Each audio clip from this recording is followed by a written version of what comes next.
If you are watching this video right now, this video is meant to find you. Ito ang mensahe sa iyo ng kalangitan. Ito ang iyong guardian angel, si Archangel Samuel. Ano ang mensahe sa iyo ni Archangel Samuel? Tingnan natin, kapatid. Ang mensahe sa iyo ni Archangel Samuel ay you need to be honest with yourself. Only you know what it is and that you truly desire. Ang problema sa iyo kasi kapatid, you are a people pleaser. No? Masyado mong iniisip yung sasabihin ng iba. Masyado mong iniisip yung ano ang tingin ng tao sa iyo. 'Di ba? So, hanggang sa to the point na you always try to meet their expectations, you always try to meet their needs, pero nakakalimutan mo na yung sarili mo. Na you are forgetting yourself na ano ba yung kailangan mo? Sino ka ba talaga? Ano ba ang gusto mo sa buhay? Ano ba yung gusto mo? Ano ba yung ayaw mo? So, karaniwan kasi you are always choosing your harmonious response, 'di ba? To everybody. Gusto mo maging kaibigan mo lahat, gusto mo maging okay lahat, which is good, ano? Tama naman 'yon. But the reality, kapatid, you are not a cup of tea. Ibig sabihin, hindi ka magugustuhan ng lahat ng tao. You are not born to please everybody. Diba? You are born with a mission dito sa lupa.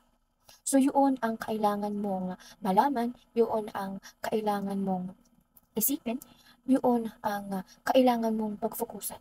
Ano ba talaga ang reason bakit nandito ako sa lupa? Bakit ako isinilang, di ba?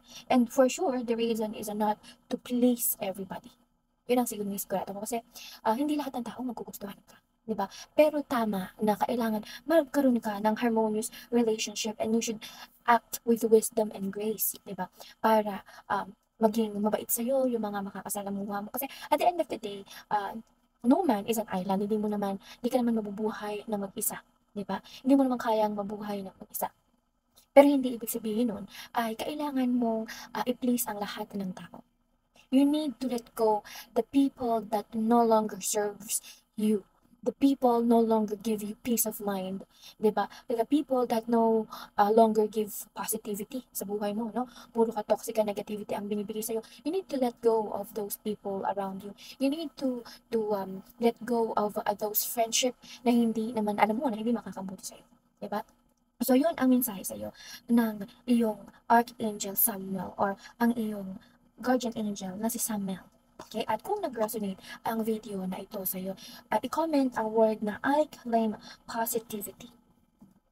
And ngayon pa lang, di ba, i-manifest mo na yan na makakayanan mo, na mabilis mo, na mabibuild ang sarili mo, na mabilis mo, na mahahanap ang sarili mo at ang gusto mo. Maraming salamat sa pag-subscribe at maraming salamat sa pag-follow. Tandaan, hindi po ako nagpapabayad. All guidance and readings are free. Kaya siguraduhin sumali sa ating live 8 p.m. to 12 midnight po yan. Every night po yan. At hanggang sa muli. At ngayon naman, may ipapakita ko sa iyo. So, ikaw ba ay namumroblema pagdating sa kaperahan? Ikaw ba ay may problema na hirap kang makabayad ng bills, hirap ka na makaahon dyan sa iyong pagkakautang? So, ito ang solusyon. This is a pyrite. Okay? Ang pyrite po ay galing po sa mga bulkan. Okay? Ang pyrite po ay tinuturing na sagradong kristal sa Japan. So, it comes with a box. Napakaganda niya. Diba? So, ngayon, kapatid, this is unisex. Pwede to sa pangbabae, pwede to sa panglalaki. This is a lucky charm na makakatulong sa iyo because this is a money booster charm or crystal. Para matulungan ka niya na makapagbayad ng iyong mga bills, diba? So, hanggang sa muli mga kapatid, kung na-attract ka sa bracelet na ito, nandyan ang yellow basket sa baba, and make sure na sumali sa ating daily free guidance or every night free guidance. 8 p.m. po yan to 12 midnight. And have a blessed day, kapatid.